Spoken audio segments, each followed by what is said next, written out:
একদিন নাগিনী 3টে ডিম পেড়েছিল। এরপর নাগিনী তার ডিম রেখে এসে কিছুক্ষণের জন্য অন্য জঙ্গলে খাবার খুঁজতে যায়। এর কিছুক্ষণ পর সেখানে একটা দুষ্টু বেজি এসে নাগিনীর সমস্ত ডিম খেয়ে ফেলে সেখান থেকে পালিয়ে যায়। এরপর নাগিনী যখন খাবার খেয়ে তার ডিমের কাছে আসে, এরপর নাগিনী তার ডিমের কাছে এসে দেখে তার সমস্ত ডিম কে যেন খেয়ে ফেলেছে। এরপর নাগিনী অনেক কান্না করতে থাকে।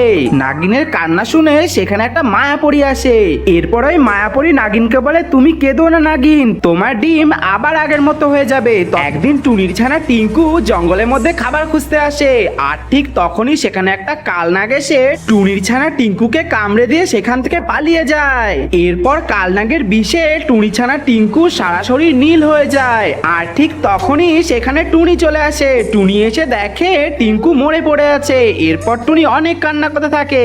টুনির কান্না শুনে সেখানে একটা ভালো নাগিন চলে আসে। এরপর ওই ভালো নাগিন টুনিকে বলে, তোমার ছানা টিঙ্কু আবার ভালো হয়ে যাবে, তবে একটা শর্তে। একদিন ভালো নাগিন আর কাল নাগিনের মধ্যে অনেক যুদ্ধ হচ্ছিল। তখনই টুনির ছানা টিঙ্কু সেখান দিয়ে উড়ে যাচ্ছিল। আর ঠিক তখনই কাল নাগিনের জাদু শক্তি গিয়ে লাগে টিঙ্কুর গায়ে। এরপর টিঙ্কু সেখানেই মরে যায়।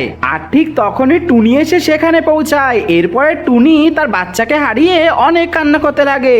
নাগিন, তুমি এমনটা কেন করলে আমার সাথে? কেন আমার বাচ্চাকে মেরে ফেললে? আমার বাচ্চাকে তুমি ফিরিয়ে দাও নাগিন। টুনি, তুমি আমায় ভুল বুঝছো। আমি তোমার বাচ্চাকে কিচ্ছু করিনি। ওই কাল নাগিনীর জাদু শক্তিতে তোমার ছানা টিঙ্কুর এমন হয়েছে। তবে তুমি চিন্তা করো না, তোমার ছানা আবার ভালো হয়ে যাবে।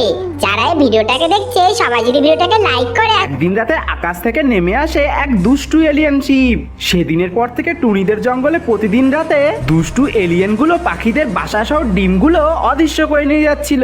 এমনি করে একদিন রাতে টুনির বাসার কাছে চলে যায় একটা দুষ্টু এলিয়ান। এরপর ওই এলিয়েনটা টুনিকে বলে, টুনি তুই তোর বাসার ডিমগুলো দিয়ে দে, নইলে তোকে এত ডিমকে একসাথে নিয়ে চলে যাব।